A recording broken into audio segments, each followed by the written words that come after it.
আমার নবী যেদিন এই দেশ থেকে বিদায় হয়ে যাবে, আমার আল্লাহ জিব্রাইলকে দিয়ে প্রস্তাব পাঠিয়েছিলেন, ও জিব্রাইল আমার বন্ধুর কানে খবর দাও, আমার বন্ধু এই দেশের মাটিতে থাকতে পারবে না, আমার বন্ধু এই রক্তমাখা জমিনের মধ্যে রাখবো না, আমার বন্ধুর দেহ আমার আরশের ডাইন পাশে দাফন করব। জিব্রাইল খবর নিয়ে ডাকতেছেন, হুজুর আল্লাহর সালাম গ্রহণ করুন। আমি জিব্রাইলের সালাম গ্রহণ করুন। আল্লাহর নবী গো, আপনার দেহ মোবারক আল্লাহর আরশের ডাইন পাশে দাফন হবে, আপনি খুশির সহিত কবুল করুন। আমার নবী কোনো কথা কয় না, দুইটা চোখের পানি ঝরঝর করে ছাড়তেছে।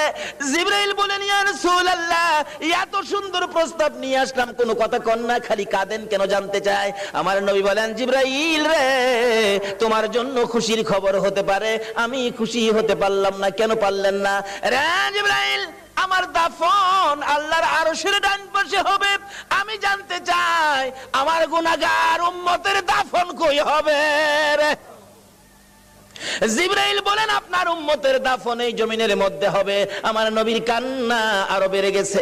জিবরাইল, না না, সইতে পারি না, আমি আরশে থাকবো আর আমার উম্মতেরা এই জমিনে থাকবে। আমার মন মানে না, প্রস্তাব আমি রাখবো না। আমার পক্ষ থেকে একটা প্রস্তাব আমার প্রভুর দরবারে তুলে ধরো। জিবরাইল রে, আমার গুনাহগার এতিম উম্মতেরা যেই জমিনে থাকবে, আমি নবী আরশে যাব না রে, আমি আমার গুনাহগার উম্মতের পাশে সেই জমিনের মধ্যে শুয়ে থাকবো। আরে দয়ালো নবী, প্রেমের ছবি আর আসবে না জগতে, আমার দয়ালো নবী, প্রেমের ছবি আর আসবে না। হাসর দিনে উম্মত বিনে, হাসর দিনে উম্মত বিনে যাবে না নবীজি বেহেশতে। দয়ালো নবী, প্রেমের ছবি আর আসবে না জগতে, আমার দয়ালো নবী, প্রেমের ছবি আর আসবে না।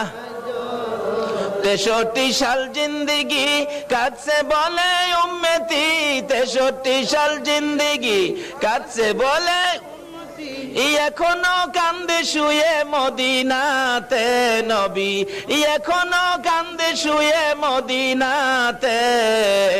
দয়ালো নবী, প্রেমের ছবি আর আসবে না জগতে, আমার দয়ালো নবী, প্রেমের ছবি আর আসবে না।